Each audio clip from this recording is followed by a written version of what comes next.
Okay, we are live. I'm now going to hit the song. Well, hang on here. Oops. Oh, okay. Play that funky music, white boy. I got to find no funky music here. Hang on here. Uh, Should I be vamping? I'm not sure what we should be doing. all right. You know what? I'm sorry. Uh, I'm going to hit. Do you just want to hum it for us?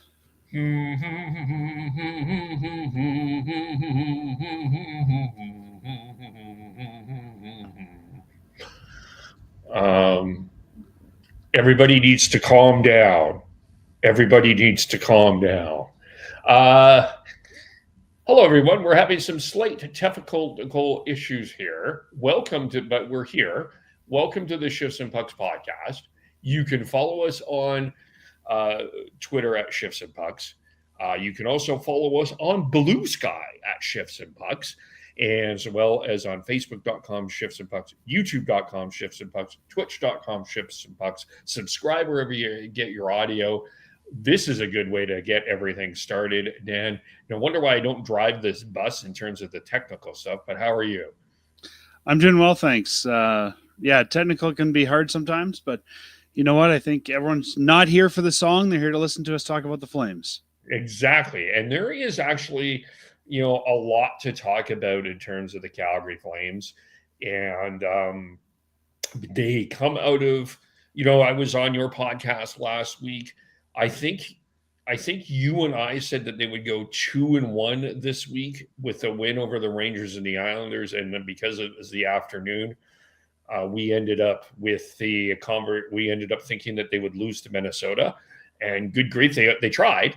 They absolutely tried to lose to Minnesota. Well, I wouldn't say they tried, but Minnesota made a burst of a comeback and got a point out of that game, and so we've got these guys. We're here to talk, and the Flames that sweep this homestand, beating the Islanders. Of all the things you said last week, the 2-1 was maybe the least surprising. Yes, probably. I think you kind of look back on here. They played a pretty solid game against the Islanders. They found a way to win. I thought the Rangers game, they came out with a blazing in terms of all these shots. And I think they ended up with 49 shots on goal that game. And then the Minnesota game, they get out to the 3-1 lead. The Wild scored the last two goals.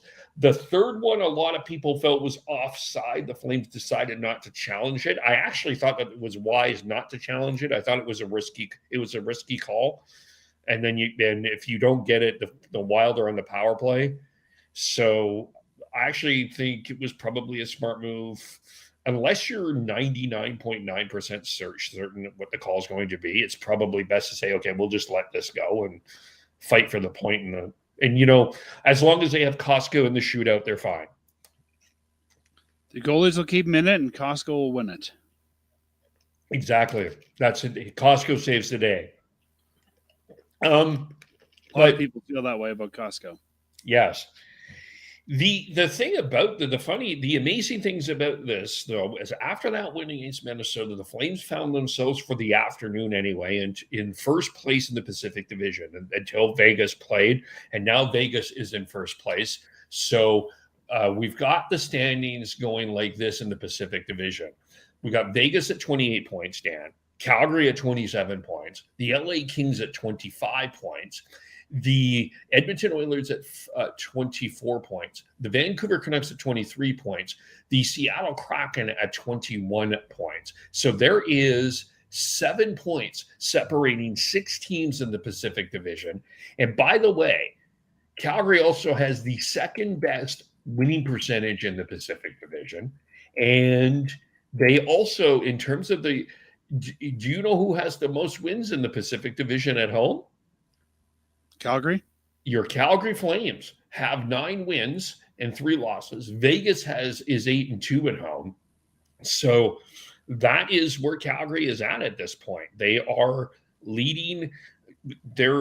basically cemented into second place as they enter into the Thanksgiving week here, American Thanksgiving week, with a few games, and we'll talk about one game that's going to be particularly interesting a little later on. But I have a theory here I wanted to pass by you, and sometimes I have some ridiculous theories, and sometimes I throw these theories out and they may come out. But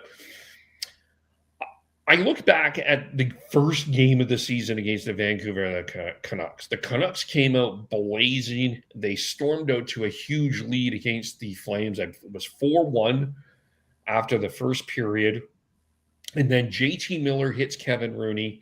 I don't think it was a dirty hit, but the Flames certainly unraveled for that point until Anthony Mantha convinced JT Miller to fight. The Flames chipped back, took the lead, lose the lead, has to go in overtime, and then Connor Zary makes a really amazing play, and the Flames end up winning that game. It's the wrong word I'm going to use here. It's not I don't know if I want to use the word a turning point, but it felt like this, I think, it felt to me that it sort of changed the atmosphere in the Flames room. Like it felt like the Flames started to have a little bit of belief and it was a confidence building win for the Flames. Would you agree with that? Yeah, I think so. I mean, I don't know they had lost their confidence at that point, but yeah, I see what you're saying. Yeah, they kind of, yeah.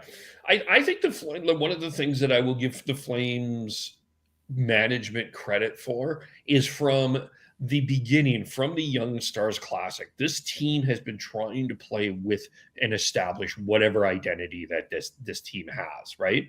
So they started right from there, continued into training camp, kept it a competitive training camp, and then it's kind of gone on. The other game that I want to throw at you that I think turned out to be pretty significant in where the Flames are at is that win in Edmonton on October the 13th. I think the Oilers came off a pretty big loss at the start.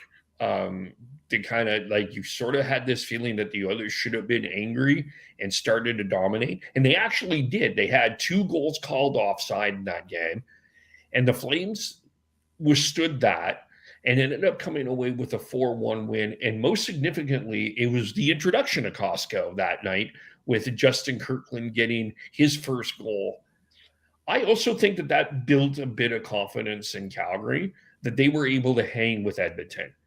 Of course, the Oilers, I think a lot of experts picks to win the Stanley Cup, sort of this team that everyone's supposed to be intimidated by.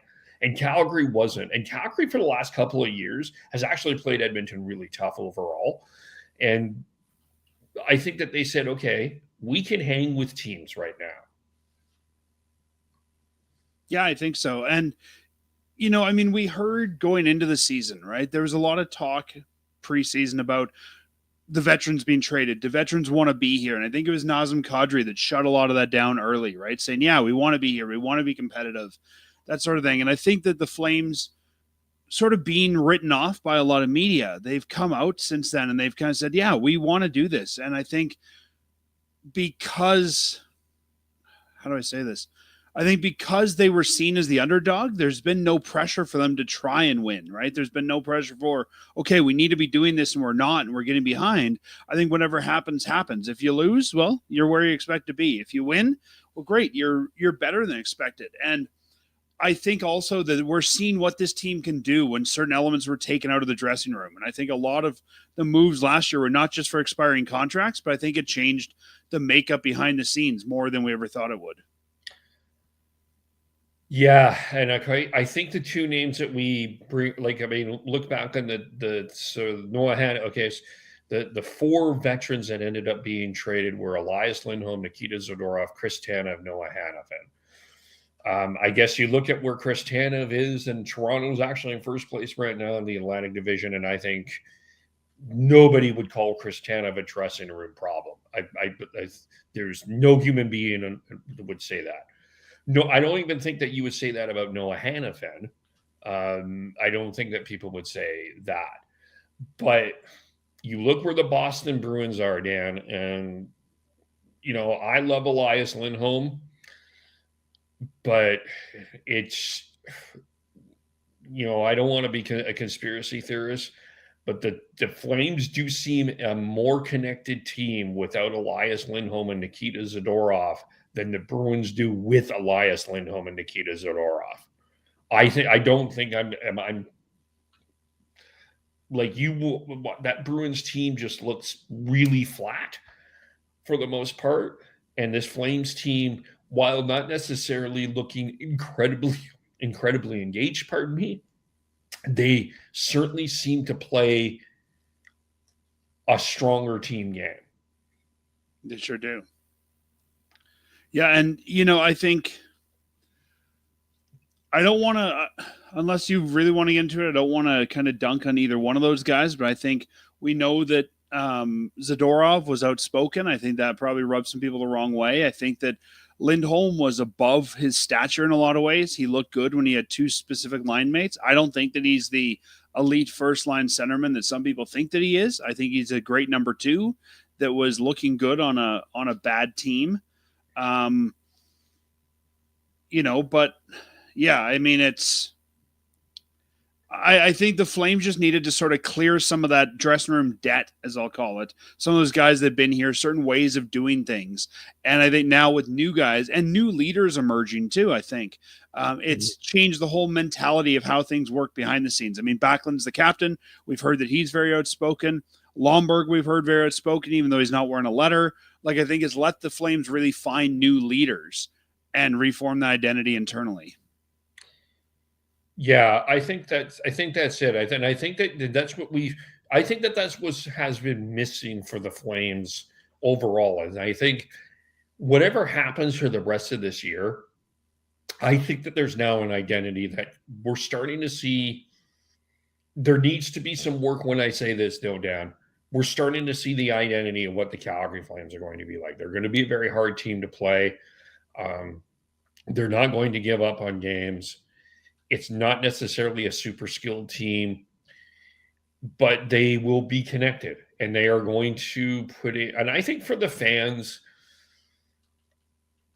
I think for the most part, I'm not saying that there would be fans that want to tank. I don't think that that's it. I think the fans would accept this team kind of losing and struggling, but trying to find their gripping and kind of, I think most people expected a sort of, I'm using air quotes, rebuild at this point and kind of more into that sort of scenario. I think I think the fans don't even really have any expectations. It's not like the fans are like, oh my gosh, Well, and you and I have had discussions on this show and on Fireside Chat about tanking and what that means and that sort of thing. I still don't think the Flames should ever tank. And we've heard Conroy talk about being competitive. And I think there is a period that fans are now okay with, or at least resigned to, that, yeah, this team is rebuilding, retooling, whatever you want to say, that yes, there will be some losses. There will be some hard years, but especially this year with the weird first round draft pick scenario,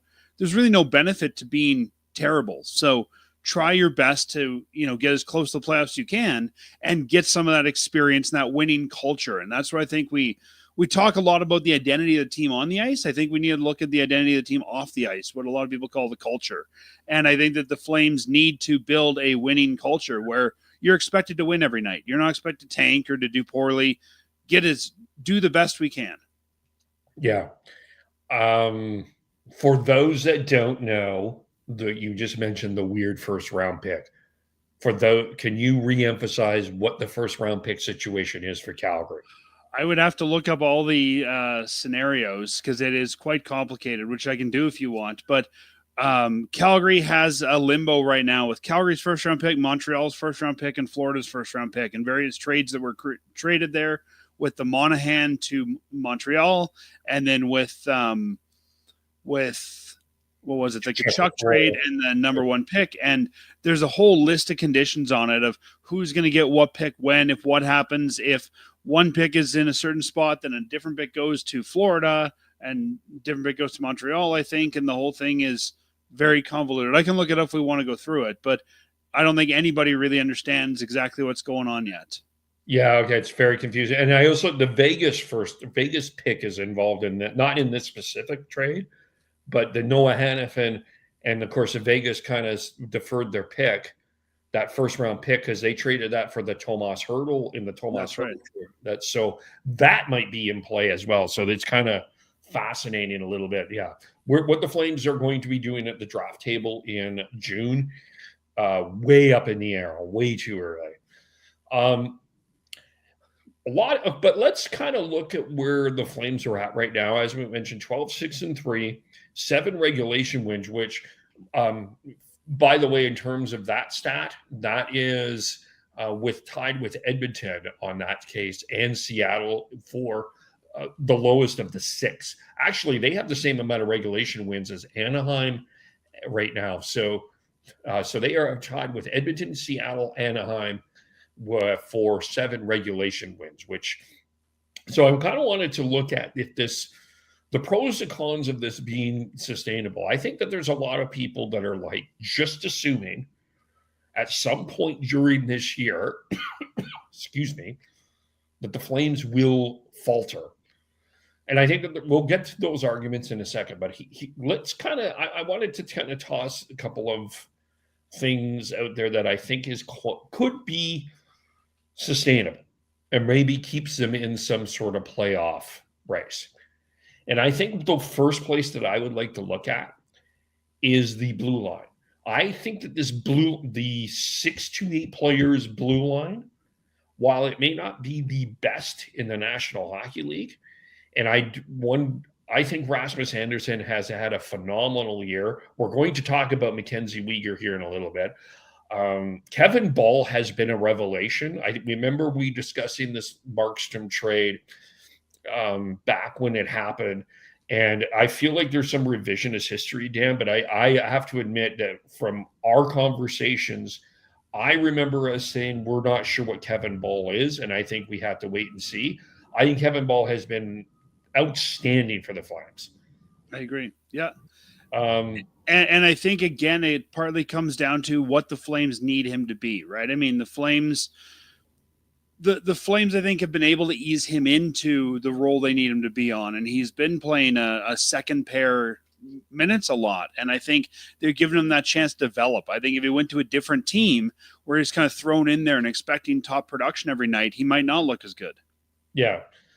I also think Braden Pahal was an absolute find by Craig Conroy on waivers last year. He's planted himself quite nicely in a number 5 role that you can have the law firm of Barry, Bean, and Hanley play with him, and you're fine. And I'll say this. I'm going to piss some Oiler fans off with this, Dan. I think the Flames blue line is better than the Oilers blue line. I don't think there's even any question about it. I think that it's a deeper blue line. I think it's a more complete blue line. I think it's a more trustworthy blue line. And they haven't been spectacular. Their defense, but 57. They've allowed 57 goals in 21 games. That's actually the Oilers have allowed 69. Nice. Like that is one part that I think is a strength for this team. Yeah, I would agree with you. I think it's definitely a strength, and I think, again, on paper, I think the Oilers looks better. I think the Flames have really gotten what I would say has become the Flames' identity over the years, is that kind of better than the sum of its parts. Do I think that you could necessarily say we're good on the blue line, we won't make any changes for next year? No. I don't know that Lightning is going to strike twice. I don't think this is a blue line you look at and go, we're confident riding this all the way. But I think that everyone's had the chance to look better than they should. I think everyone's had the chance to learn. And I think for this year, you're right. I think it'll serve them well enough. But yeah. I think you're going to have to make some upgrades at some point. Yeah. And I mean, the obvious story of the Flames and the real reason that they're here is goaltending. And Dustin Wolf got 3 straight starts for the first time in his career this week. Now, they're not 3 straight road starts, so I'm still going to put a little bit of let's calm down about Dustin Wolf. And I'm not saying he's not a legitimate NHL goalie, Dan, but there's still some paths to go. I think if you compare Wolf's starts and Vladar's start this week, I think that it felt like Wolf took a bit of a bigger step than Vladar did. I thought he kind of fought the puck against Minnesota a bit, but goaltending is a strength for this team. It is a strength. The question will be: is it, as the season goes on, is it going to be at this rate? I think is a fair question. But goaltending, I'll say this at this point, and again, piss off Oiler fans. I actually think the Flames' goaltending situation is actually better than the Oilers' goaltending situation. Yeah, I agree, and I know we talked possibly better than the Kings situation too, with Darcy Kimball. We talked about that a little bit on Fireside Chat last week as well, and I mean, you're saying that Wolf took a bigger step than Vladar. I think Wolf has more steps to take than Vladar. Like, I think Vladar is almost tapping out his potential. I think we know what Vladar is at this point, and what we're seeing is what you're going to get. I don't know there's a lot more to get out of him. Where Wolf, I think, has a lot of growth left, and so you're going to see those bigger steps out of him. But Vladar needs to prove that he is a legitimate number one goalie in this league. I think they both do. I mean, Wolf is looking good. Vladar needs to prove it before Wolf does. For sure. I think Wolf is expected to be a number one, but we really haven't seen him even have like a week of starter duties yet. But you're right. Vladar needs to prove what he can be. And he's expected to be the backup in this scenario. I think people came into the season expecting him to be the backup. I think he needs to prove he can be either a really good backup or a number one somewhere. And I think he's shown he can do that. I think the question is, can he do it on a regular basis? That's my question for both these guys. Vladar's looking good every other game, but if you play Vladar 3-4 games in a row, he's still going to look good. If you play Wolf 3-4 games in a row, he's still going to look good. I don't know. Yeah. That's right. And to me, a starter needs to show they can take that kind of workload. Yeah, and you don't need to put Dustin Wolf in a situation to prove he's a number one now. You can take your time with that, right? You don't need to worry about that at this point. I think the big question is what Vladar is, because his deal's up at the end of the year, and do you look at him as a backup and offer him essentially a backup deal? Do you look at him as a starter? Does he look at himself as a starter where he's going to want to move out of town? How much do you pay him? I mean, when Wolf's renewal comes up, I don't think you're going to want to be committing 8, 9, 10 million to two goalies. No. So I think the Flames really have to decide what is Vladar. And I think Vladar has to decide what is Vladar, so he knows what his next move is. Is it re-signing Calgary? Is it, go to Edmonton? Is it go to LA? Is it, go to free agency and try to get a deal as a starter? I don't know. And I don't know we're going to answer that question this year. I think somebody's going to have to take a flyer on him, give him a starter job, and see how he does. Yeah. And there's so much time left here. We're not preparing for injuries. We don't want injuries, but there's a lot of things that can still happen here. So, but I think goaltending has been one of the better stories. I agree. And it reminds me, Kevin, of David Riddick, right? David Riddick came into Calgary. I don't think David Riddick was ever a starter, but he was kind of best they had, and he looked okay a lot of times as a starter. But now since he's left town, I mean, I think we'd all agree he's lucky to be a backup in the NHL. And is Vladar looking good because this defense, as we just talked about, is looking good in front of him and helping him out? Is Vladar a legitimate starter? Again, I don't know that we're going to know that until he goes somewhere else and we see what he's got with a different team in front of him. Yeah. I mean, I give Vladar a lot of credit is there was a couple of situations this year that they've been down 2-0 and he's kind of come back and, he's allowed those tough goals and he comes back and makes the save to keep the Flames in the game. He's done that very well. That is one of his strengths, but is that starter material? I don't know. And I think that this is the tough part about trading Dan Vladar, which we talked about on your podcast last week. That's the pro and con about trading Dan Vladar. I don't think Flames should expect a hefty return for Dan Vladar if you're trading him. And I think it's the goaltending market is going to start getting a little bit more fascinating as we head towards the trade deadline. I mean, if we look at the National Hockey League right now, there's 32 teams. 64 players are employed as goaltenders. Is Dan Vladar among the best 64? I'd say yes. He deserves an NHL job. Is he among the top 15? Maybe not. We don't know. I think Dan Vladar could be a starter. I don't know if he could be a playoff starter. I think there's a lot of teams I think that don't have great goaltending that would love to bring him in because he's better than what they've got. But I don't think he's the guy that you're going to ride to Lord Stanley's mug. Yeah. Would you say he's better than Stuart Skinner? I would. Interesting. So far, I mean, Skinner was part of the playoff run last year, and I think often when you're part of that playoff run, your value gets inflated, right? I think that people look at you, no matter what part of a playoff run you're at, especially a deep one, you get looked at more favorably. I look at a lot of guys say part of the 04 Stanley Cup run for the Flames. They're really not very good, but because they're on that roster, we tend to think of them in a higher regard. Yeah. I've never been a huge fan of Skinner. I don't think Skinner is your number one guy. I think Skinner's a great backup. I think Edmonton, part of their struggles here is because of the goaltending they have. I think right now, Vladar's looking better than Skinner, but again, I don't know how Vladar would look with Edmonton's defense in front of him. Yeah, so we've only seen him in Calgary. So he looks good now, but we're comparing apples to oranges. It's fair. In terms of there's two other things I want. In terms of the forwards, this is not a spectacular group. I think that they've got some really strong play out of Matt Coronado. We'll get into Connor's area in a little bit here. I think Jonathan Huberdeau, whatever weight has been on his shoulders is certainly off his shoulder. I think he's playing a lot smarter. It's not going to be the 100-point Jonathan Huberdeau from Florida, but I think he's starting to kind of find his game. We'll get into Connor's area as a center. This team forward group actually kind of reminds me, I'm going to go into the way back time machine here, the 84 Flames, where there was a couple of talented guys, but it wasn't really, it's just like it was a group of, it was 12 forwards on the ice. You didn't even need to look at 84. I think 04 was the same. I mean, you had Jerome McGinley and a couple of talented guys and a bunch of nobodies. Yeah.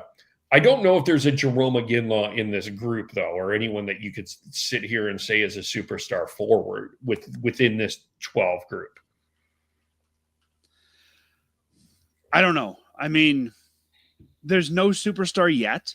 I think there might be some in the making, potentially. But I think you're getting, I think that 04 team was the sum of its parts. And I think you're getting a lot of guys here that are punching above their weight. Yeah. And, sort of like we're talking about with Vladar, right? They look good here, but I don't know how they look on another team. So I think this is really a team that's the sum of its parts. And I think a lot of that is that I'll call it backstage, but dressing room chemistry. Yeah. Yeah, certainly feels like there is a belief in this. And I'm glad you mentioned Ryan Lomberg. I think that he's added, he's not going to add anything offensively. You're not going to look at natural stat trick and go, look at Ryan Lomberg's numbers. Good grief, this is amazing. But what you're going to, if you watch the game, you're going to notice that Ryan Lomberg is going to set some sort of tone and standard. And he doesn't do it in a way that costs the team.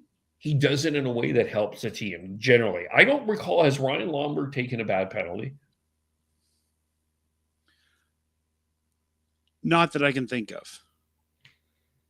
Yeah, neither. Yeah, I can't. And I guess it depends how we define bad penalty. I think he's taken some inopportune penalties, but I think that those penalties have always kind of lifted the team up. Yeah, we're not talking about him in the Martin Pospisil like taking bad penalty thing, right? No, but I think I can't remember the game, but I think there was one time the Flames were on an offensive rush and he did something he shouldn't have. I think he tripped somebody sort of behind the play. And sure, maybe you could say, well, if he didn't do that, the Flames might have scored on that. But I think that Sunsy, he knows the timing to do those kind of things. And, it's always lifted the team. I think a lot of the Ryan Lomberg experiment, I think a lot of it's outside of what we're seeing, right? I think that if you've watched the Chase, the Flames video series that's on the web, you're seeing him being very vocal. You're seeing him talking to the guys. You're seeing him, kind of calling guys out. You're seeing him celebrating with the team. And even the coaches said he's almost an extension of the coaching staff, right? So I think that a lot of the Ryan Lomberg thing is not necessarily what he does on the ice, but what he's doing behind the scenes that we need to give credit for. Yeah. He's been a really good ad, for sure. For sure. And Craig Conroy, he has not acquired the superstar yet, but he has developed the foundation of where this team is. Here's one thing, the Flame, for the argument of how the Flames are playing, it's just a really hard, exhausting way to play. Here's the other thing that I'm just going to toss out there.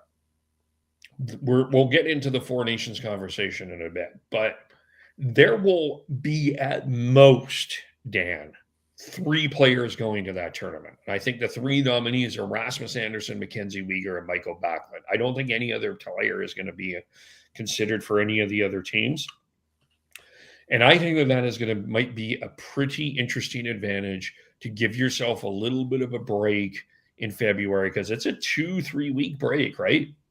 So you can reset yourself and go back and kind of play the same style and keep it sustainable. Well, like you were saying, the style the Flames are playing is a hard style. And I think we're still fairly early in the season. I think we just hit the 1 quarter mark, but by January, February, I think you're going to start to see some injuries happening. I think you're going to start to see some bodies breaking down because of this. I think you're going to start seeing guys who, are banged up and maybe not producing the same way because of it. So you're totally right, Kevin. I think they need to use that time to rejuvenate, whatever that means to them, whether that means, going to Mexico if you're not playing, whatever. I don't know, and I haven't seen it, but I know sometimes in the All-Star game, guys refuse to go. I don't know if you can refuse to go to the Four Nations, or if you're mandated to go by the NHL. I don't know how that works. I haven't seen any. Maybe you have. I don't know if you've seen any conversation around that, but I don't know what benefits some of these guys will get from going. Well, I think the NHLPA is going to insist that if you're invited and you're selected, you play. I think they're going to get pressure from both, because there hasn't been a big, significant international tournament in well over 10 years. And the players have wanted this for a long time. So I think I don't think that if you have a boo-boo, you can bow out of this one. Because it's going to be round robin with 1 final. So it means what? You're playing 5 games during the tournaments. So, as opposed to All-Star weekend, that's quite a commitment. Yeah, it is. It is. But, everybody has wanted this, and everybody has wanted this for a long time. So I don't think there's any backing out.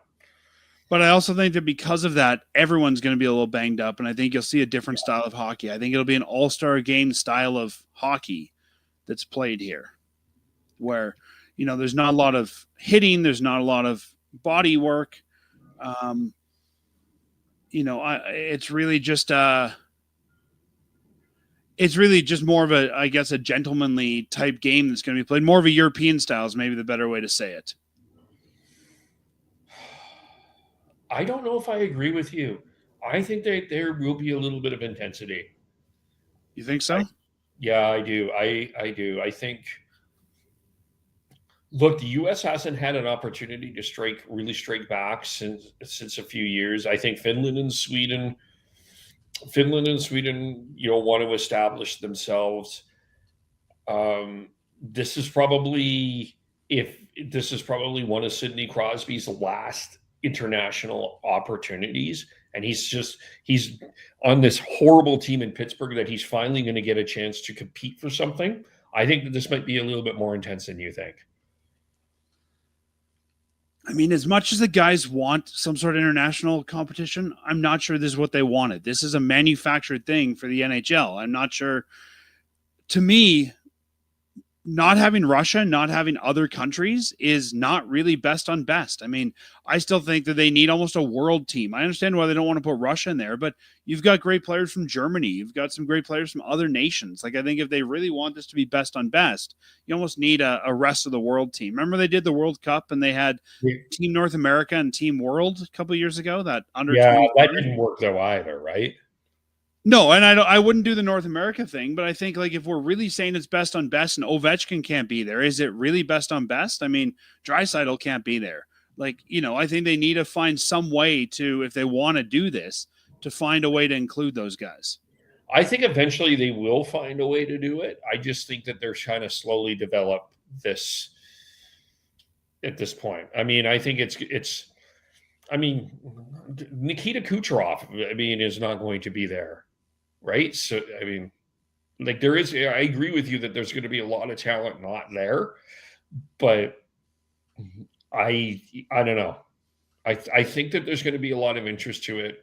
I think that, this is Connor McDavid's first international experience. I think a lot of people are going to watch that. I think that, I don't know. I think that there's going to be a lot of interest, and I think it will. They said they're going to the 2020, they're going to the 2026 Olympics, right? Yeah. So, I guess to me, if you want the international play, that's where to do it. I think that they want this too. I think they want to. I think they want it. I don't know if it's what hockey fans want. I'm excited for it. I really am. To me, I think, like, again, the Four Nations face-off, I don't think means anything to these guys. You need to play for something. If they were to give them money or they were to give them something, I think that there'd be more incentive for this. Yeah, it establishes yourself going into the Olympics. Kids grew up wanting to go to the Olympics, right? They didn't grow up. They didn't grow up wanting to play in the Four Nations face-off. Yeah. I think it was Ovechkin that said years ago that growing up in Russia, you played in the street. Imagine yourself winning Olympic gold. In North America, you played in the street. Imagine yourself winning a Stanley Cup. Yeah, but I also think that there's a bunch of players that have always had the dream of playing for their country. For sure. But I don't know that you're really doing that here. It's like going to the World Championships in the summer. Is that your dream of playing for Canada when you're playing with a bunch of guys that are out of the playoffs? This is no different to me than the Canada Cup in the 80s and the 90s, right? This feels like the sort of the same thing. I could see it being in terms. I don't think it's going to be like some low event, intense. We're going to have fights on the ice kind of thing. I think I think it's going to be a free flowing thing, but I do think it's going to be competitive. We'll see. I guess we'll wait and see. I think honestly, you're going to see not a lot of people tuning in for the round robin round, and a whole bunch of people watching the finals. All right, we'll see. Okay, let's talk about why this is not sustainable. We've talked about the pros of this. First of all, I think we kind of built in the goaltending part of the situation. We do need to wait. Like, Dustin Wolf has proven everybody wrong so far, and I agree with that. But he's about to get into probably the toughest stretch of his hockey career, going on a lengthy road trip and starting consecutive games. So we are going to see a new challenge for Dustin Wolf and for Dan Vladar. So while the goaltending is held up, I think that it's a fair question to wonder if it will for the rest of the year. Yeah, and I think we have to remember no goalie that I can think of in the history of the NHL has looked good all season long. I can't think of a game this year where Dustin Wolf didn't look good, but I can think of a few last year where he didn't look good. That a game is coming for Dustin Wolf where he's not going to look good. Yep. I think the question is how he rebounds, right? I think the question is how does he come back when that happens? And fans can't get down on him because, he had one bad game or two bad games. We need to let him work our way out of that. I guess when we say the goaltending is not going to hold up, I think they can still have above average goaltending every night. But I don't think you're going to get goalies that are going to win that game for you. I think the Kiprusoff effect, as I like to call it, has to go away at some point. And that's when we're going to really see how good is this defense? How good is this forward team when they're not being propped up by the goalie? And I think, honestly, Kevin, that's going to be part of the learning here. But I don't know when it's going to happen, but it's going to happen. Yeah. The other thing that is a massive concern to me is the top two scorers on this team play on the blue line. They're Rasmus Anderson and Mackenzie Weegar. Jonathan Huberdeau is leading the team in goals with 6, but you do not even have a forward even the closest to point per game right now is Matt Coronado, who is actually tied with Huberdeau with 6 goals. The scoring on this team is a huge concern. It's now 18 straight games I think without 3 or more goals. They're not. I mean, 1 goal for Andrei Kuzmenko here. You don't have Anthony Mantha. Martin Pospisil has finally got a couple points after going 16 without one. Igor's I think Igor Sharangovich is starting to get his game a little bit together, but there's too many. The goal scoring on this team is as from the forward lines. It is, the forward group as constructed right now. It is not a playoff group. No, and it's not supposed to be. No, of course not. But right? I mean, it's a group of guys that were here for a rebuild. I think the Flames have done a really good job of putting enough veterans into the lineup to augment the young guys. Matt Coronado, I think, is a great story. I mean, from a guy who played most of the AHL last year and couldn't really find his legs in the NHL, he's looking great. You're right. I mean, Sharangovich hasn't looked great, but I think we'll get back there. He's coming off an injury. Yeah, he's takes time. I mean, Kuzmenko, thankfully they haven't put him on waivers like you suggested. I think, he's doing an okay job of where he needs to be. Is he the scoring dynamo he was for, I mean, how many games did he play for the Flames last year? 20? I don't even know, but, he didn't play a full season here and he looked pretty good in that. But, Justin Kirkland looking great. Like, I feel like for every guy that's taking a step back, another guy's taking a step forward. And to me, that's part of a rebuilding process. Yeah. If you would have come out and said Justin Kirkland's going to be one of our most dynamic forwards in training camp, nobody would have believed it. That's true. And I don't even think the Flames believed it because it wasn't part of the plan. I mean, Marty Pospisil not looking great, but he's finally moved back to the wing, and I thought we've seen a big change since he moved back to the wing. Michael Backlund's looking like Michael Backlund. Like, to me, I can't think of a forward who's disappointing yet. No, I can't either. But yeah, they don't have that scary goal scorer that can get you that. I mean, they're getting goals in the last minute, so I feel like I'm contradicting myself, but they don't have the scary goal scorer, but at the same time, they weren't expected to. It's not like we're looking and saying that was Huberdeau's job and he's fallen off that position.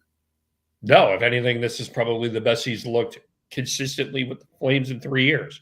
I mean, Huska's told us going into this season that this team will need to work as a committee to get goals, and it's going to be tough to find goals. Like, to me, we're getting exactly what we expected from this forward group. Are some guys maybe a little bit down in their production, like Sharangovich, maybe even guys like Coleman? Sure. But we're getting the overall sum of exactly what we expected. Yeah. Yeah. So that's the big concern to me. And and it's always there's injuries, right? And and that's the other thing. And they haven't played a lot of games on the road. They've played 9 games on the road. They've only had 1 Eastern trip at this point. They haven't faced the Central Division on the road yet. They've faced Winnipeg and Minnesota at home, but they haven't played anybody on the road yet. So you've got that. They haven't even done a California road trip yet to LA, Anaheim, and San Jose, which is not necessarily a tough road trip, but it is a lengthy road trip, especially going from San Jose into LA or LA to San Jose. They haven't faced Jacob Markstrom yet. They're about to face probably their emotion. There's going to be an emotional game that's coming up here from Friday to Tuesday that is going to be tough on both organizations. So I think that we're probably in where the metal meets the road for the Flames in terms of what we're going to see from this team. Yeah, but I mean, again, yes, they're first or second in the Pacific. We didn't expect them to be there. I don't think they expect to be there, right? So great, they get some early points. I mean, how many years have we seen the Flames miss by 1 or 2 points? If they can get some points early, which they are, and then they falter, it might help them keep their head above water because they got those points early. And I think what it shows us, Kevin, is they can do this, right? We know they can do this. Now, when the injuries pile up, when the mental stress piles up, I think this is going to be great for the coaches to be able to go back and say, yeah, you can do this, right? You can fight through that. You can get it done. But I mean, you're right. They haven't had as much adversity yet as they're about to. Yeah. I mean, you can't, like, in comparison to what Vancouver's gone through with the Demko situation, the Besser situation, the Miller situation, not even close to the same amount of adversity. Like, you No, can't. and not even those kind of situations, but I think even just looking at the schedule and who they've played and where things are at, and I mean the Flames have played 21 games now, and there's, like you said, a lot of teams that they still haven't run through, and a lot of good teams they haven't run through. I thought the Minnesota game was a pretty good look, but I mean, there's more Vegas to come, there's more Winnipeg to come, there's more Dallas to come. So I think the Flames are going to have to show that they can get those big wins as they move forward into the grind of the season. Yeah, I should stand corrected. They did play Utah on the road, but they did lose 5-1. So yeah, and they have looked better at home, and a lot of teams do, right? But I think again, these guys are going to have to be ready to go every night. And December, there's a lot more home games coming up. Sometimes we also see teams that get a little lax when they're at home for too long. Like I think the Flames, I think in order to keep up this success, they're going to have to come out and play every night. And we've already seen Huska say, you know what, guys, we weren't starting on time. We need to start on time. And since they've done that, they've had success. Like, I think, is that a honeymoon phase, or is that something they can continue to do? And I think a lot of this is going to be, can they play their own way? And if they do, I think they'll have success. I think how we define success is up to us. Do I think success means a playoff run? No, I don't. But I don't think you can be, bottom of the Pacific. Yeah. I think that whoever's not in the top 3 in the Pacific is probably not going to get the wild card spots. Like, I think points wise, it's going to go to the Central Division. So even if you miss the playoffs by 4 points because of that, I still think we could say it's a pretty good success for the Flames. Yep, I would agree. I agree. I think if you're in the Pacific and you want to make the playoffs, you're going to have to be 1, 2, or 3. Yeah,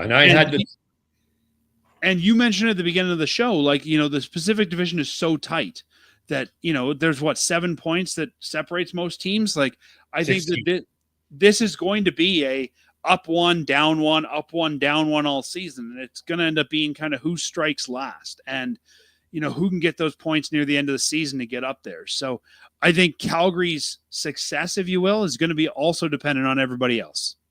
Yep, for sure. Let's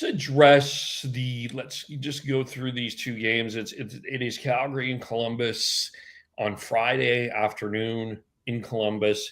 For those who forget, Black Friday is a holiday in the States.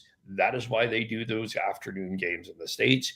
And I know that there's fans that are PO'd about this in Calgary. It works for them in Columbus. And it's about getting fans to the game in Columbus at the best time. I know it doesn't work for you. I hear the same bitching and complaining about why are games starting at 8:30 in LA, because it works better for them. They don't care about you, right? Well, and Kevin, let's be honest. This game was scheduled to be against Columbus before the Johnny Gaudreau thing happened. I think it was probably scheduled to be a game that fans would be okay to miss. I mean, if not for the Johnny Gaudreau thing, I don't think anybody would really care about that game or listening to it, right? I think there's now a renewed interest because of what's happened. I think if Johnny was still around and we hadn't had that, people would be okay to miss that one if they're working. Now, if it was Edmonton or if it was, a top team, maybe not. But I think this was kind of set up to be a bit of a throwaway game for that reason. Yeah. So you got that. And then Tuesday, the 2nd or 3rd, is when the Columbus comes to Calgary to play the Flames. So it's Tuesday the 3rd. It's going to be those 2 games in particular are going to be really probably emotional for both teams, for probably really exhausting. Um, I I don't know if it'll be so much for both teams. I think that Columbus has already done their Johnny Gaudreau stuff. So I think the game on the 29th will be, in a lot of ways, another, I mean, for the people in the building, will be just another game. I think the one on the 3rd is going to be the one where we're going to see something done here. yeah. I think almost in a lot of ways, maybe that Friday, that Black Friday game, will almost be therapeutic for both teams to kind of go through that. Like I can't see, I can't see. I would expect the Gaudreau family to be here in Calgary for the game on the 3rd. I can't see them doing something of both. Like, they've done their ceremony for Johnny in Columbus. So I think it'll be hard maybe for some of our guys, but I think it's going to be worse when there's some sort of a pre-game ceremony here in Calgary. And I'm really curious to see what the Flames are going to do, if Johnny Gaudreau will be added to the Forever Flame list or what they're going to do there. Yeah. They haven't said anything yet. They haven't. And usually you would get told by now, show up early or doors are opening early. So I'm curious to know, what's going to go on. Yeah. But it is going to be, it's going to probably, people are, the fans or media is going to ask questions about both of these teams, about how they're feeling. I mean, I'm a couple people, I'm thinking about Sean Monahan. I think it will be tough for him. I imagine. It's just going to be. It's going to feel a little different. And I mean, if we look at this Calgary roster, there's very few guys that actually played with Johnny on this roster. In the NHL, yes. Yeah. So I mean, yes, there's going to be a cloud over everybody, but there's only so many guys I think that wore a Flames jersey along with Johnny that I could see really taking it hard. Yeah. Brad Larson coached Johnny, so that is another. There is some connections though too, right? Like, I'm not expecting much out of Backlund both games. I think Backlund's probably going to be a nervous wreck. I think Coleman, will probably not be at his best. So, I think those guys that did play with Johnny Anderson, right? Those kind of guys, I think maybe not be at their best for those games. Yeah, yeah, but I mean, it's I think, yeah, I think what is your prediction of what will happen in Calgary for that game? Do you think that they will do a Forever Flame presentation, or do you think they'll just do a moment of silence, or what do you think is going to go on there? I think it will. I think that it would depend on the Gaudreau family. Meredith is pregnant, and that was 3 months ago, right? Yeah. So could she travel? You know what, though? You could have, what are the parents' names? Guy and Mrs. Gaudreau come, and you could always have Meredith do a video on the Jumbotron. They've already done that this year. Or, sorry, the Sportsnet scoreboard. Right.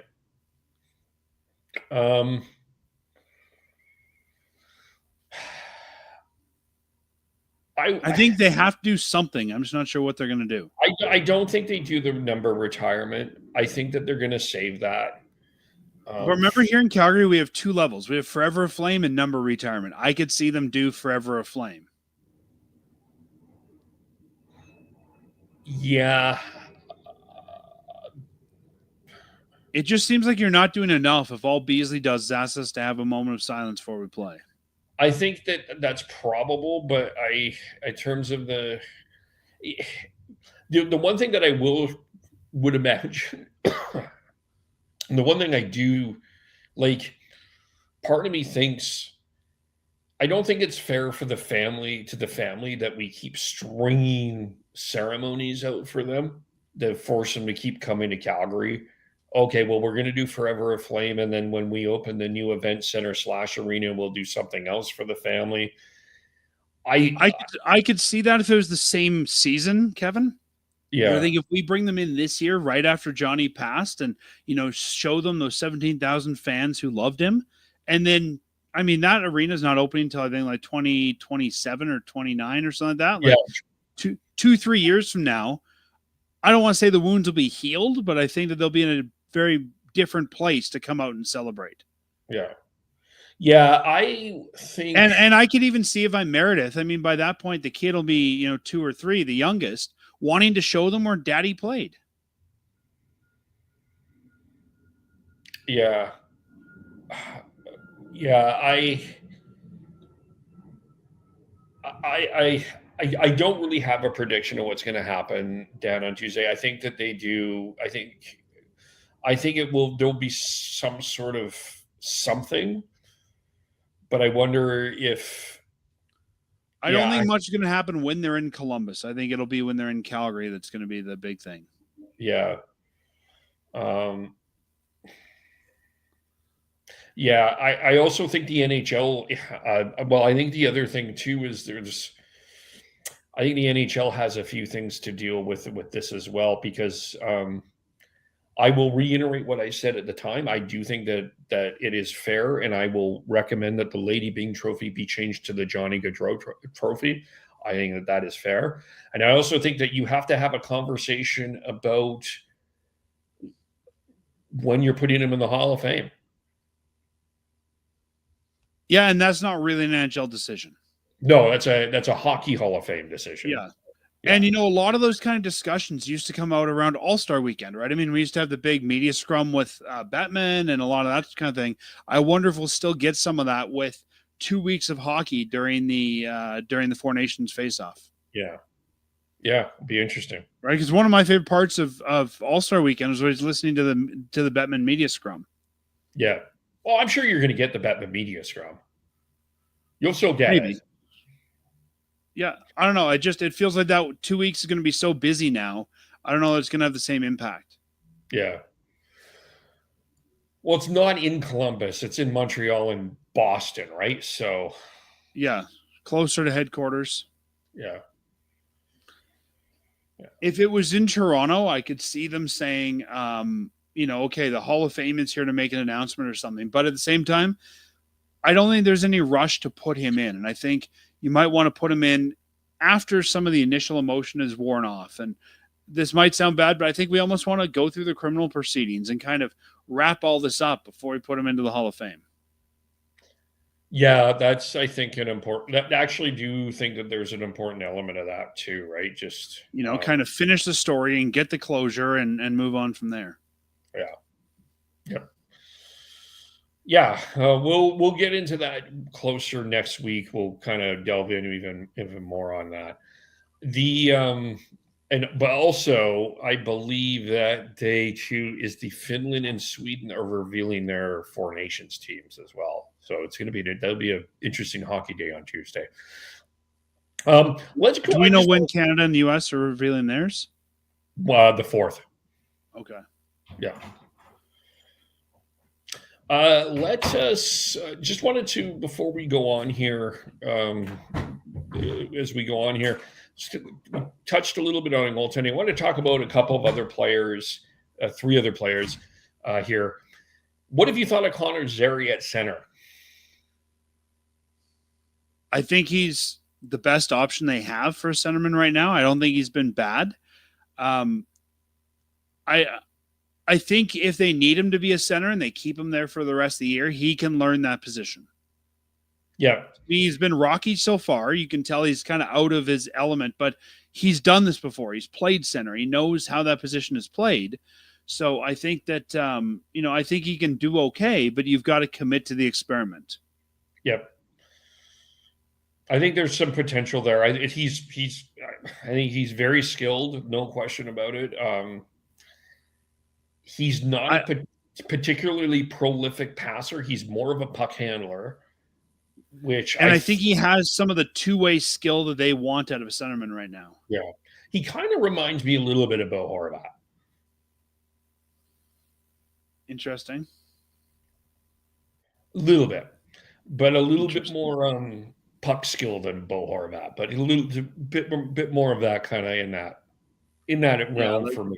Like, I think he's responsible enough. He can be a center over a guy like Pospisil, right? So I think if they need him to be a center, he can. But I think there's a position that needs to be worked on with him, and you can't go your center today and wing tomorrow and center today and wing tomorrow. You're going to have to keep him at center and commit to it. And I think they can make an okay center of him. I don't think he'll be a top 2 center, but I think you could develop this guy into your 3C next year if you needed to. Yeah, he's probably kind of a weird comparison, but sort of an Elias Lindholm, maybe a 2 at his peak. I think 2 on a non-great team. Yeah. Like I think in the Flames, you'll never put him above Kadri and Backlund. No. I think Kadri Backlund right now would be your 1-2, and then he's going to be your 3. I like him better at center than I like Sharky at center. I agree. Sharky's not a center. No, but they've gone to that well because they've had to. Yeah, and then I think if they need to get their center internally, he's a good enough option. Yeah, but they will have to look elsewhere, and they will have to address the center ice position, whether this be future this year or in the offseason. I still think a centerman's going to fall into the lap because somebody's going to need to move some money. Yeah. I mean, is it going to be your forever centerman? No, but maybe a centerman's good enough for the rest of the year. I think somebody's going to want to make a trade and go, crap, we got to move $5 million. Yeah. Hey, Calgary, here's a free centerman. We'll give you a second rounder to take him. Yeah, that's possible. In terms of them being buyers, I as I said to Dan offline, I think it's way too early to have that conversation. Yeah. And, just on that, Kevin, I mean, it's too early. But I think the Flames can't change their course, right? Maybe you buy 1 or 2 pieces if your guys are putting you in a good position. As True Living you say, the guys will dictate what I do at the deadline. But I don't think you can just go and start to buy and mortgage draft picks or futures to buy. Like maybe there's 1 asset to be bought or 2 assets to be bought, but I think that the Flames just have to follow their course. Yeah. And I also think it's important to keep that cap space money available. And I do think they want to be careful who they add in the dressing room. Yeah, I agree. And that's why I think bringing in a guy on an expiring deal might be good, because if it doesn't work out, you can ship him out. And I think by the time those trades start to happen, your dressing room is going to be fairly solidified in terms of your leadership group and who we are. And I think a new guy will either come in and quickly fit in or not. And I don't think by January, when I think that trade might happen, you're not going to have a guy who's going to be able to fracture that room at that point. Yeah. Okay. The other guy that has had a little bit of conversation around him is Daniil Miramonov. And he got off to an interesting start with Calgary when he came in with Vegas last year. He got off to a slow start here this year, and now he's kind of finding his game a little bit. One of the things that people were arguing about the 8 defensemen, and I never really had a chance to talk about this, but I actually thought one of the smarter things that the Flames did is keep 8D, because you didn't know what you had in Kevin Ball. You didn't really know what you had in Jake Bean, and you didn't know what you had in Daniil Miramonov. And I don't think the Flames were overly convinced about Daniil Miramonov in terms of like him being a top 4 defenseman. I think that there was a little bit of we can't lose him in waivers. We do have to keep him. And you're not keeping like the defenseman right now with the Wranglers. None of them were close to ready to be NHL ready. And I know that there was a lot of people who wanted Hunter Brzusevich to play games. And I think the wisest thing was keep him with the Wranglers and let this guy cook a bit. I think Daniil Miramonov has turned out okay. There's going to be warts in his game. He's kind of like a little bit of not as yappy, not as physical Nikita Zadorov. There's a lot of talent there. He has to harness it. Yeah, I mean, I think a lot of Flames fans or Flames media thought he was more than he is. He was a number 4 last year because, let's be honest, they had no one else to put there. No, I think exactly. He was put at 4 because they needed a body, and he's the body they got. Do I think he's an NHL guy? I do. Do I think he's a top 4 guy on a competitive team? I don't. So when people said he struggled at the beginning of the season, I don't think he struggled. Like, to me, he's performed as I expected. I think he's a good 5'6" guy who can jump up to 4 if you have an injury or something. I don't think he's a top 4. I think we're pushing him there, and we're going to see what he's got or what he doesn't have very quickly. By the end of the season, I guess. But yeah, to me, he's playing as expected. I think he's got a good game. I like his game. I think he's a good 5'6" guy, but I think you've got to be realistic with what he is. Yeah. There's some clamoring for Braden Pahal to be in the top 4. I'm not sure yet. I don't think he has the offensive abilities to be a top 4.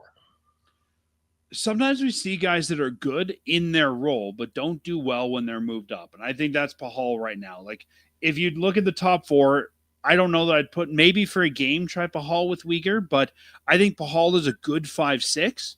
It's sort of like Michael Stone, right? Stone was a great 5'6". You would not want Stone playing first pair minutes, right? Like, I think Pahal's at that point now where he needs to be a 5'6" to cook a little bit, to get going, to get his game established. And I think, honestly, his ceiling is a 5'6". Yeah, I think for now, I think that's his comfortable role. But he's been a really good find, though, like, for sure. Like, I've liked what Braden Pahal has brought to the team. It's a really solid player. I mean, if I'm looking at this, if the Flames, which I don't think they will this year, but whether that's Zane Parekh or whoever down the road, I think they're going to look at this, assuming Anderson's here. I think you've got Ball, Anderson, Weegar, and another guy as your top 4, and Miramanov and Pahal become your 5'6". I think that's kind of where they would be modeling this blue line to go. Yeah. I mean, you still got Soliev, Kuznetsov, Poirier in the system that I think still have an opportunity next year, but yep. They'll probably need to add a defenseman next year in the offseason. They don't necessarily need to do this now, but offseason, I think that they will at least tweak the blue line. Yeah, they have to, right? And I mean, there's talk, you've brought it up, other people brought it up about, is Anderson traded? I think that brings up a whole nother set of questions on the blue line as well. But I think that both Miramanov and Pahal top out on a good team as 5'6" guys. Yeah. Yeah. Let's talk about Mackenzie Weegar and the question around Mackenzie Weegar is he on Canada's 4-nation team? So for you, not excited about it.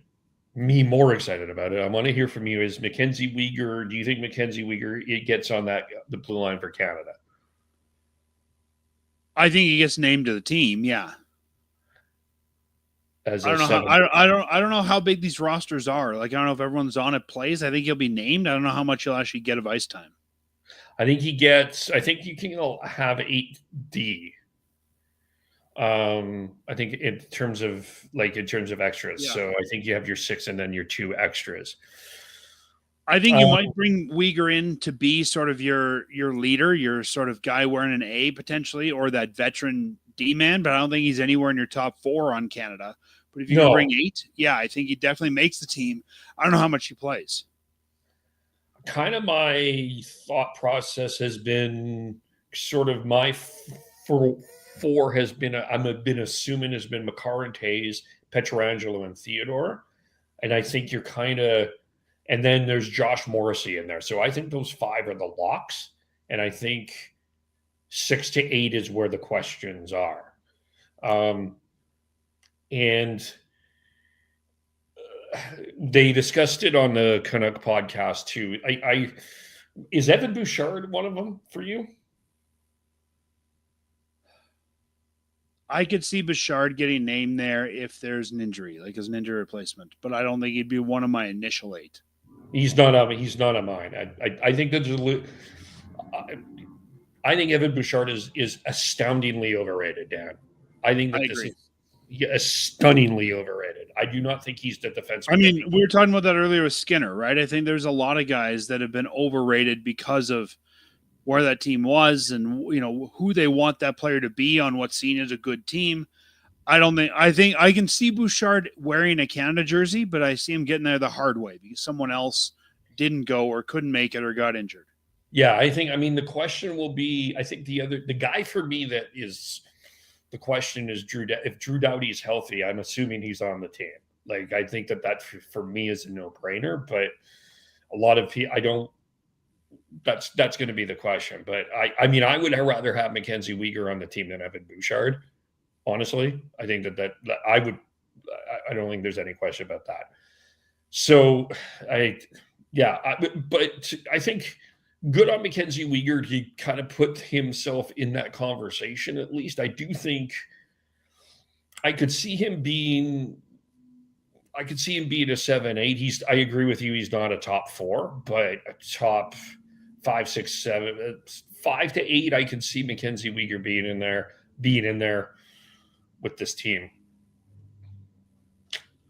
And I mean, again, I haven't been following all the details around this as much as I normally would, but I think another thing to look at is with the 2026 Olympics, Weegar's 30. I think we're getting the best years of him now. I think if you say, you know what, well, he won't make this, maybe he'll make the Olympics. I think he's going to go down in, by the time he's 32, 33, we generally don't see your best years there. So I think if Weegar's going to represent Canada, it'll be this tournament. Yeah, and I mean, the other conversation to have about this is do they go young or old with this team, right? Like, in terms of who they're going to bring. Like, well, and I think you need a bit of both. Like, again, I could see the top 4 or 5 being young, and then bring a Weegar as your 6, 7 just to be the sturdy veteran.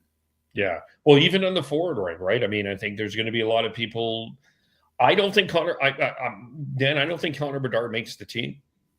Really? Yeah. See, I think because it's an NHL production, I think he will, because I think he sells the National Hockey League. Like, I don't know how independent these roster selections are going to be. This is not a IHF tournament. This is an NHL tournament. And I think you will see a lot of the selections toe the NHL line. It'll be interesting. Yeah, it's a fascinating discussion. Yeah. And I think that's what we have to remember about this is an NHL production, right? This is the National Hockey League putting on. It's not the Olympics. It's not the IHF. I think you'll see I think it's going to look and feel very similar to an all-star game, and that a lot of times in the all-star game, we're not necessarily picking the best guys. We're picking the best names, right? I think you're going to get the guys who are going to sell jerseys, essentially. Yeah, it's going to be interesting. It will be fascinating on that. With the Flames, is there anything else we need to discuss? Right now, I don't know. I think for me, I just want to remind people that, this team, as we've talked about, will at some point regress to the mean. I think the question is, what is that mean? I don't think these guys are going to be terrible. I don't think these guys are going to be, the bottom of the standings. But I think when we start to see Dustin Wolf have some rough games, whatever, we have to remember that's part of the learning process. Yeah. And the other side to that too, Dan, is unlike 2015, this team is going to have a different approach to whatever happens, right? They got through one round. They kind of went through this and said, okay, we need to buy, and went after Dougie Hamilton and gave up picks. I don't think the Flames are going to be doing that in the offseason. No, and like I said, I think they have to stay the course, right? Even if they think that let's say they run away with the points and they win the President's Trophy somehow. I don't think you can say, we're going to start mortgaging our future. Like, I think they've got to, if they don't follow their process, they're going to be back in this rebuild in 2-3 years. Yeah. This is not a strong enough roster, as we've talked about, to, mortgage the future for. Yeah, no. And I think that there's some realistic, I think Conroy's going to be realistic about this. I can see them make an ad or two. I hope they do. I mean, they've got, cap room out the wazoo. They've got $20 million worth of cap room. I expect an addition to come simply because of that. But I don't know if that's the ad you're going to be looking at, right? When you're adding a salary dump, sure, they got a good deal for Kuzmenko as a salary dump, but you're going to get a player like that who wasn't working out somewhere else who you want the dump on. And, it might be a minor ad, but we have to remember this is a slow and steady build. This isn't we're doing good, let's go all in year. Yeah. Yeah, and they can't. They just simply can't do it. Yeah. No, So I think this team has to be within the top 4 or 5 of the Pacific Division. But like I said to you, if they're not in the top 3, they're not making the playoffs. yeah, I'm with you. I think it's 5-3, but Yeah. yeah. Let's. This was discussed on the Canucks podcast with Sean, Tyler, and Chris. And I thought, you and I have this discussion. Other than Connor McDavid, who will be a $15 million player in the National Hockey League? We know Connor McDavid's going to get it because Leon Draisaitl is now at 14. We know that contract is probably just in the side here. It's going to be taken out of the drawer, given to Connor. Connor's going to sign it. We'll live happily ever after.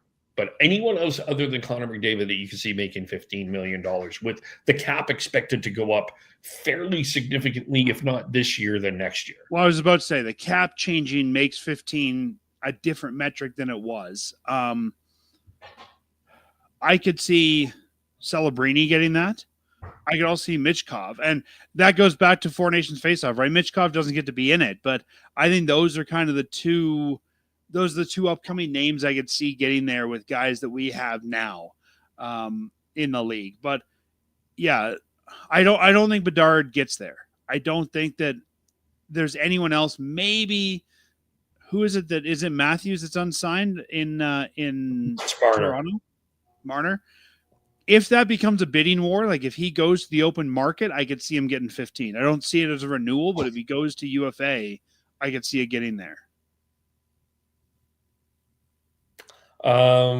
That's interesting. The name I came up with was Shesterkin because he's already asked for it. Yeah. And I think he's one of those guys that's actually going to fight for it. I know that a lot of people have said that he just wants more than Panarin. I think he legitimately believes he's a $15 million goaltender. He does, but I wonder if GMs do. I mean, if his current GM's not willing to give him that money, he goes to free agency. Is anyone else? Yeah. And I think in today's day and age where you're starting to see the 1A, 1B be more common, I don't know you can justify $15 million for a goalie. Because I think in the modern NHL, you need something more like Calgary has. We have two guys that are pretty good. So if you pay Shesterkin 15, who are you going to pay, as your backup? And what's he worth?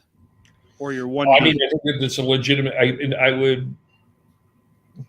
I would ask if that's a legitimate, smart strategy for anybody to pay 15 to somebody. I mean, it's understandable. Connor McDavid. I mean, what he's done, it's pretty understandable with a Nathan McKinnon. I think, those are the Cale Makar. I think Quinn Hughes is going to probably be. I could see Makar.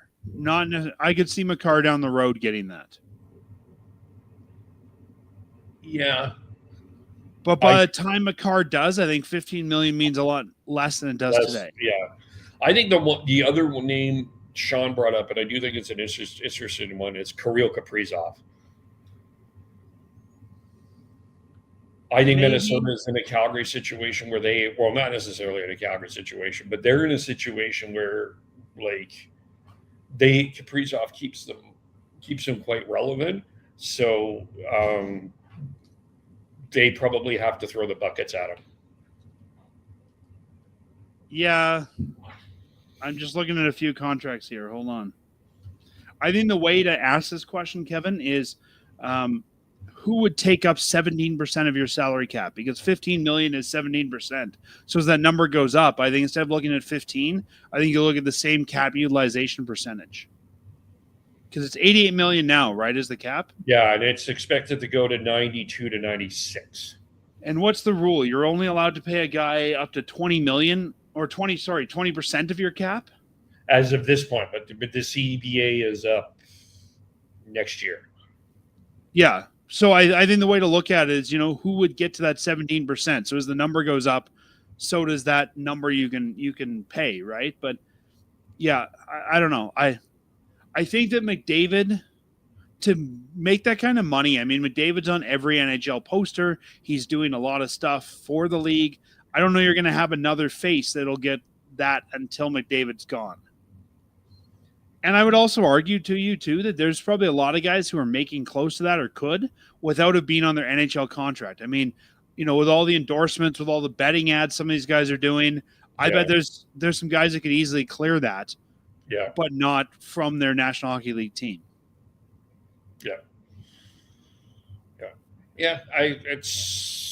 It's interesting. It'll be interesting to see how. I think that there's. And honestly, I mean, and you kind of mentioned it, I'm not sure that paying anyone that is a smart idea. Like even Kaprizov, sure, he's playing a big part in that team, but the more you give up, the less you have to put guys around them. And I think we're seeing that in Edmonton, right? I mean, they're paying a few guys big money, and they can't ice, or I would say, a full National Hockey League team because of it. So I think one of the downsides, and we see this in the NFL, where guys will renegotiate their contract. In the NHL, once you're locked in, you're locked in. So I think you're going to see. Remember when in the last CBA, when they limited the length of the contracts to sort of save the GMs from themselves? I think you might see something like that in the next CBA as well.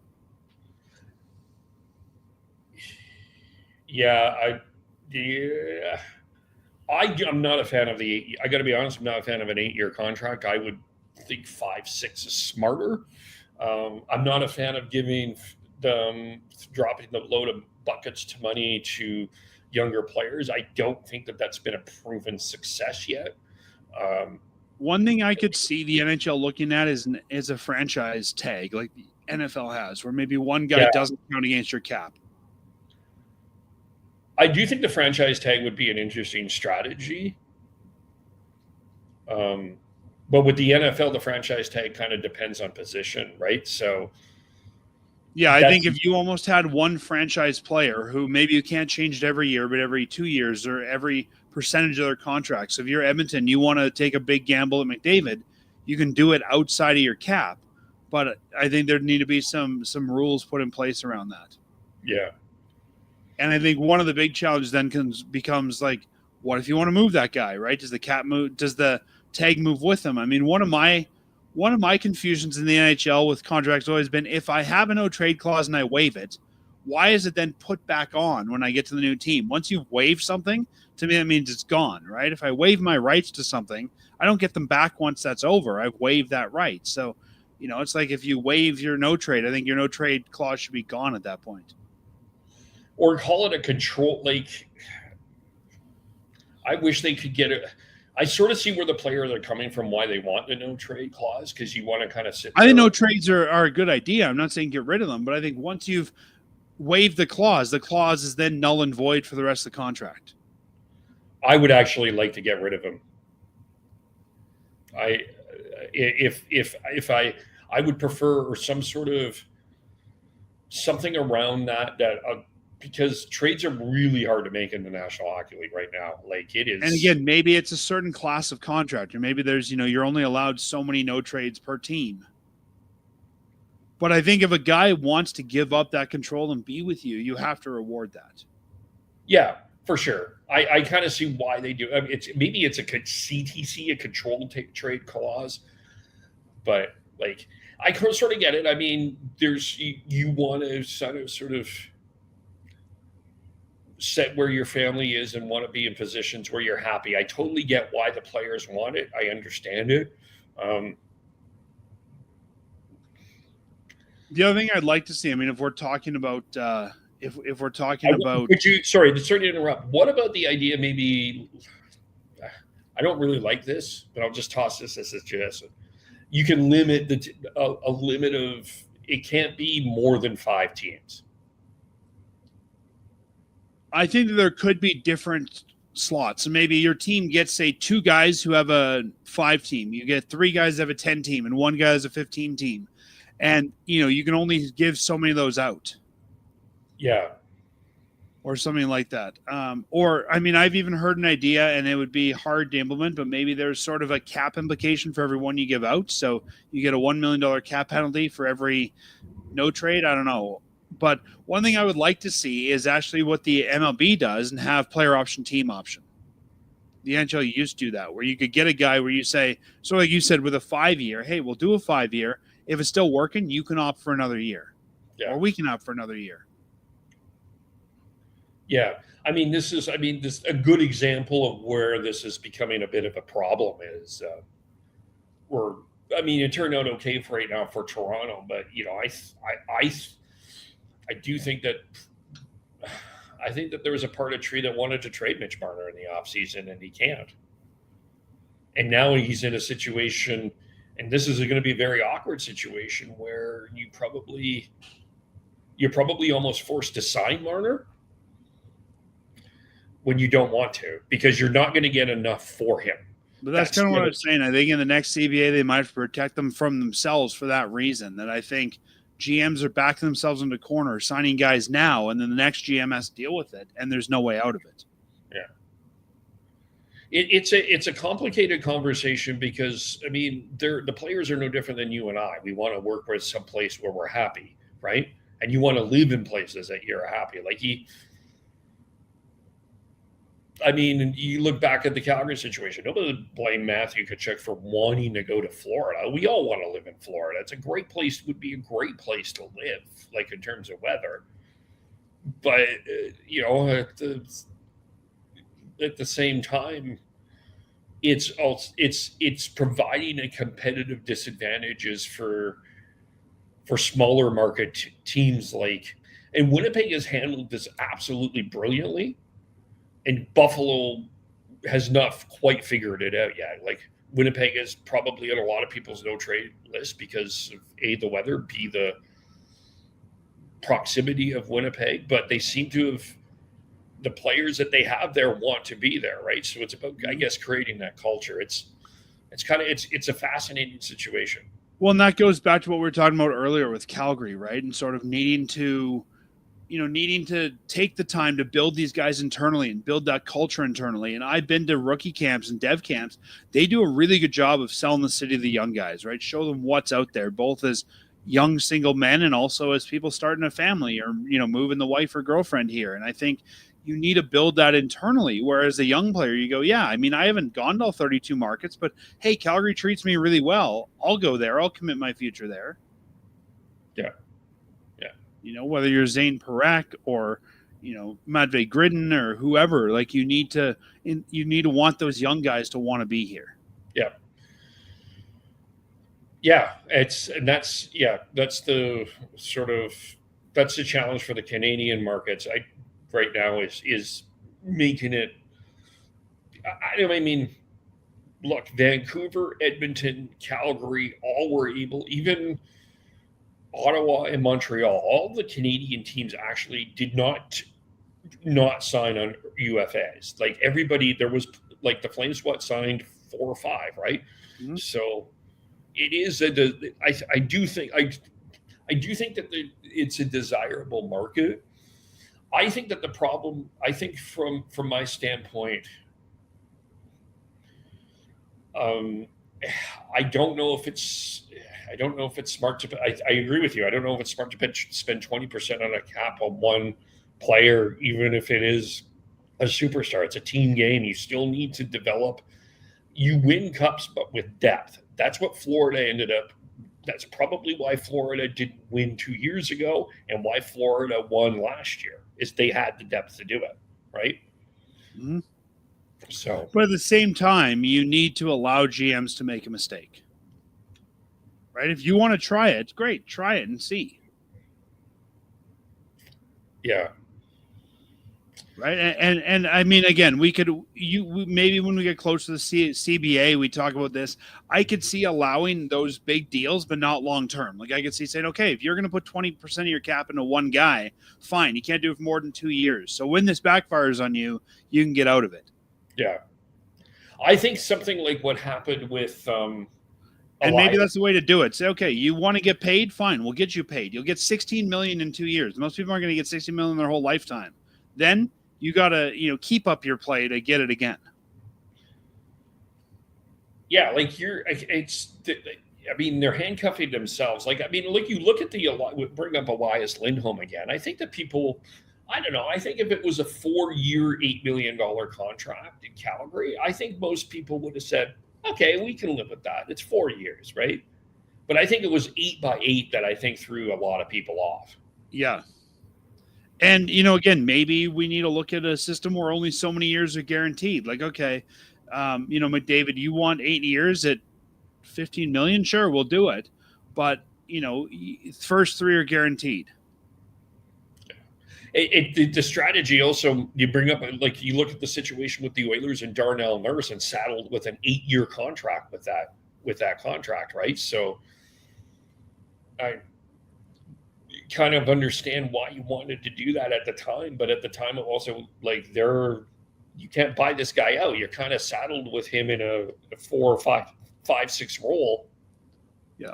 What I think, and who knows how long the CBA negotiations will last, but generally with a new CBA becomes a penalty-free buyout window, and I think the Oilers are going to take whatever advantage they can of that. Yeah, well, they'll have to. But the other news story that happened today is in St. Louis. The St. Louis Blues decided that Jim Montgomery is the only one for them, Dan, and have brought him back after he was fired this week by the Boston Bruins. He was fired on Tuesday. He's unemployed for 5 days, and the St. Louis Blues bring him back, firing Drew Bannister, bringing in Jim Montgomery. We look at where St. Louis is in the standings here. They're kind of in that wild card battle. They've had injuries out to Robert Thomas. Philip Broberg was also hurt. They just clearly wanted Jim Montgomery, and that's, I guess, what they wanted. I don't really. Yeah, I think that's quite simple. They wanted Jim Montgomery, and no offense, Drew, your name is not Jim Montgomery, and we're not. That's that. I think this comes down to experience, right? I mean, Drew Bannister has coached for the AHL, the Rampage. He worked in the development department for the Blues. He was named the interim coach after Berube. They had an experienced coach in Berube. I think they're looking just for more experience here. And I think often we see teams go with more experience when they need to light a fire under their team. And I think that's probably all this is. Just going, we had a guy that it almost made the Flames saying, hey, Huska's not working out. We tried a new guy. Let's, or when they brought in Daryl over Ward, right? It's kind of like, okay, we need some experience now. I don't see any problem with this. When a good coach comes available, they're usually snapped up. I'm not surprised that St. Louis wants to make a change. They're an organization who seems to be more comfortable with experienced coaches. Yeah, it's an interesting franchise because this has not been a franchise that had that superstar player, but they've always had some really solid. Well, I think Brett Hull was their superstar player. Other than, you're right, Brett Hull. How could I forget? Yeah. Right, but I mean, if we look back, and I also think that St. Louis still thinks they have a window of contention. So I think that they are probably looking at this as, let's bring this guy in to try and contend. Well, speaking of throwing some money at some people, they threw some money at Robert Thomas. They threw some money at Jordan Kyrou.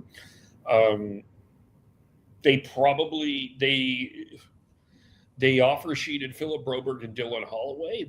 Were they overpays? Probably, but Broberg was playing really well. I mean, they've got some money invested in this, and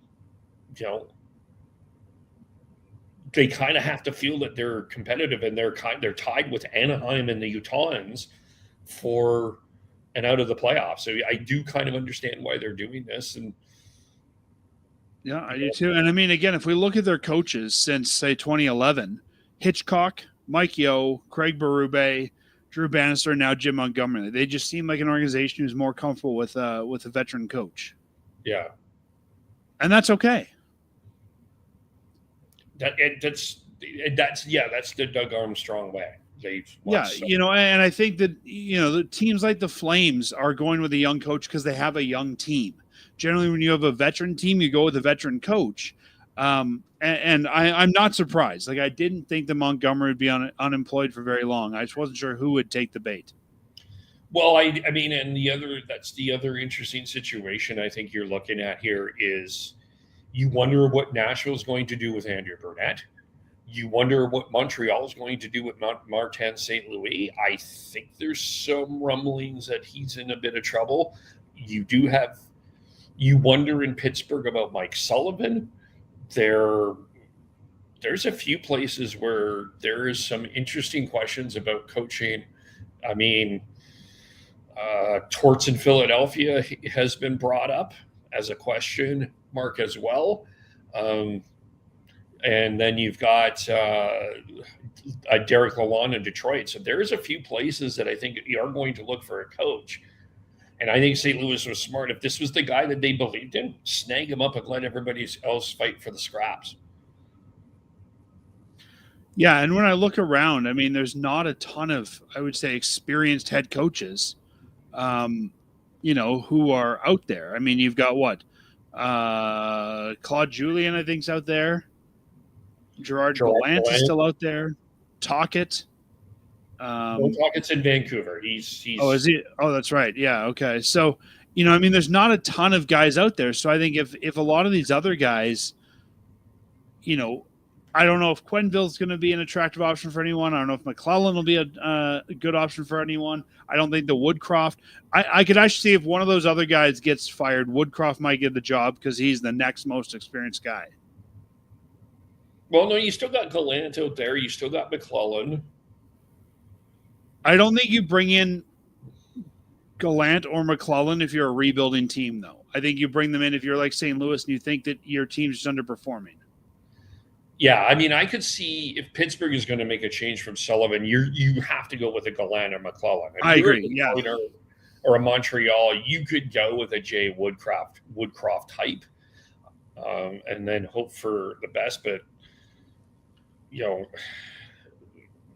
I guess we also have a tendency the guys who coach in Edmonton are never seen again. Yeah, so I don't know if Woodcroft will be back. I could see Woodcroft being an assistant. I don't know if he gets. I could see that, but I don't know that. Yeah, I don't know that he'll be back in the head coaching role. Yeah. And anything else you want to chat about, my friend? Yeah, I was going to ask you. Well, is there anything else you wanted to chat about? That's about it for me. All right. Well, what are you going to talk about on Fireside Chat?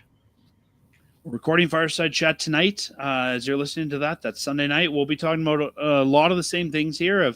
I think one of our big discussion points will be, is Dustin Wolf able to handle a starter workload? And what does the starter workload look like in 2024? I think we'll talk about some of the players that are looking good this week and where they're at, and also if the team is meeting our expectations a quarter of the way into the season. Fair enough. Where can they find the Fireside Chat? You can find us at firesidechat.ca or anywhere that you find podcasts. All right. And, of course, you can follow us on Twitter and all social medias at Beardy Scott. Sean Beardy 03, Tyler TNOBLE, Chris Schneids, SCHNEIDZ, Devin Gordhow 09, mostly on Instagram, IMTEVOLE, Shifts and Pucks on Facebook, YouTube, Twitch, Twitter, Blue Sky, and subscribe wherever you get your podcasts. Thanks for watching. Thanks for listening. We will talk to you all very soon. Bye for now.